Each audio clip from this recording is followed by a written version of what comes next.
Mr. President, I am proud to join my colleagues Senator Kaine and Senator Paul in introducing this War Powers Resolution that provides that we have not authorized the use of force against Venezuela. We meet at a precarious moment when we might be on the precipice of war with that country. Today in the Caribbean or on its way to the region are the following military assets: 3 Arleigh Burke-class destroyers, the USS Gravely, Jason Dunham, and Sampson; the USS Lake Erie, a Ticonderoga-class guided missile cruiser; the USS Newport News, a nuclear attack submarine with torpedoes and tomahawks; the USS Iwo Jima, an amphibious assault ship equipped with a flight deck for F-35s, Ospreys, and attack helicopters; the MV Ocean Trader, a floating base designed for special operations; Reaper drones, Harriet jets, a 5th-generation fighters, incredibly lethal aircraft. But this is not all. The largest aircraft carrier ever built, the USS Gerald R. Ford, is on its way right now from the Mediterranean. This means we will see upwards of an additional 24 Super Hornets and 24 additional F-35s. This warship will be accompanied by 3 additional destroyers, bringing at least 10 of America's best naval warships within striking distance of Caracas. All told, there will be more than 400 missiles and other vertical launch systems on Nicolas Maduro's doorstep. 115 Tomahawks alone, with an additional 70 coming with the Ford. Are we supposed to believe that this is only about striking speedboats? If so, why will there be 10,000 American service members in the vicinity? Why fly 3 B-52s from the United States to the region? Why have a B-1 supersonic bomber flown off the coast of Venezuela in just the last few weeks for a so-called bomber attack demonstration?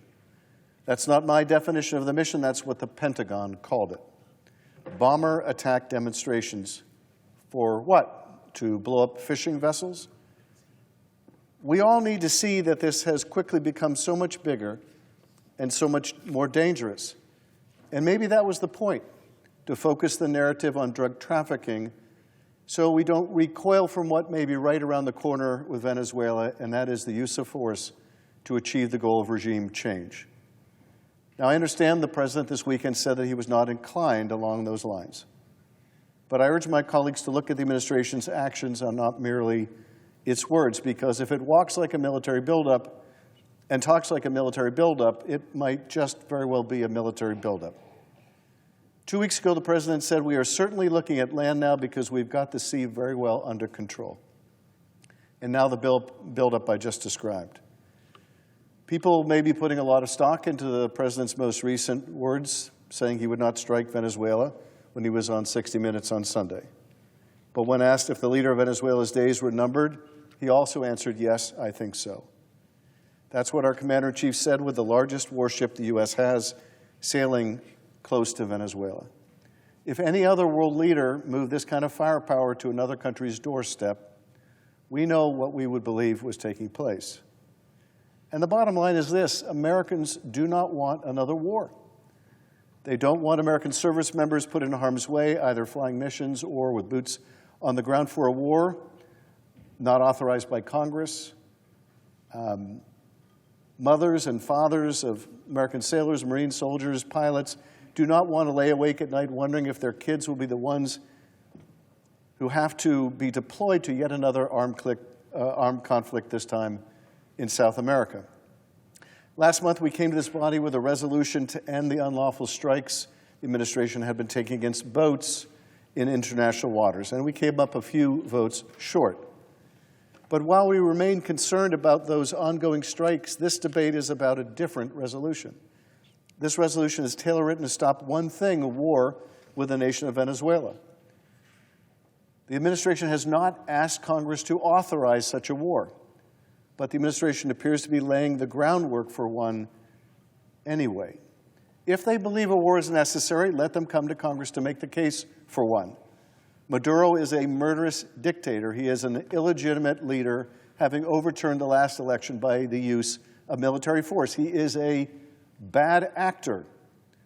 But I do not believe the American people want to go to war to topple this regime in the hopes that something better might follow. If the administration feels differently, let them come to the Congress and make the case. Let them come before the American people and make the case. Let them seek an authorization to use force to get rid of Maduro.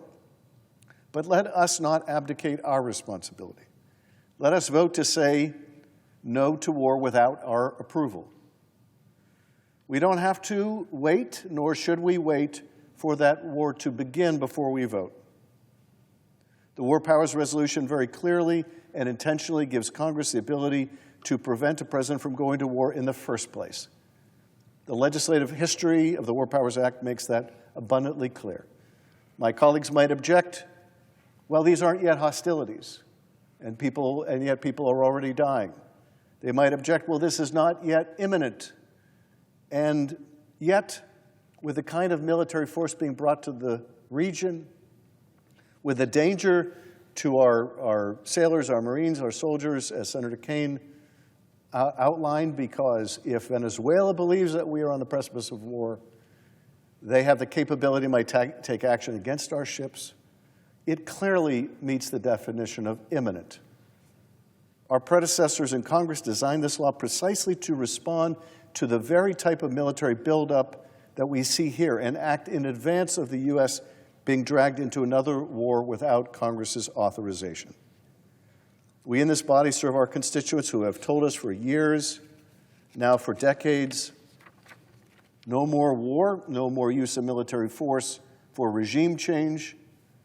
We must reassert our constitutional power, our duty to have the sole decision when American lives could be on the line, when war is on the line. I share my colleague Senator Kaine's concerns, having read the opinion of the Office of Legal Counsel. But regardless of what people view of the merits of that opinion, what we're talking about here is a wholly other matter. What we're talking about here is potential war with Venezuela. What we're talking about here is a massive military and naval buildup in the region when hostilities may be imminent under circumstances clearly contemplated by Congress when it passed the War Powers Resolution. I have debated, Senator Kaine, whether this is our most important power, that is the power to declare war or to refuse to declare war, or whether it is the power of the purse. It may indeed be a bit of both, in the sense that one way of cutting off a military campaign is by cutting off support for that military campaign. But we have already so abdicated our power of the purse in this institution. Should we also abdicate our responsibility to declare war and allow the administration, or any president, to usurp that authority? It would be antithetical to what the founders intended and what they wrote.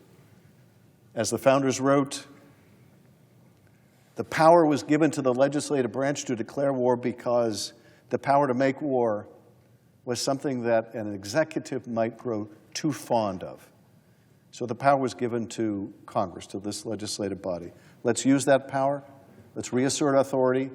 Let's say through this resolution, if the president or the administration want to go to war for the purposes of regime change or any other purpose, that it must come to Congress and make the case to us and to the American people.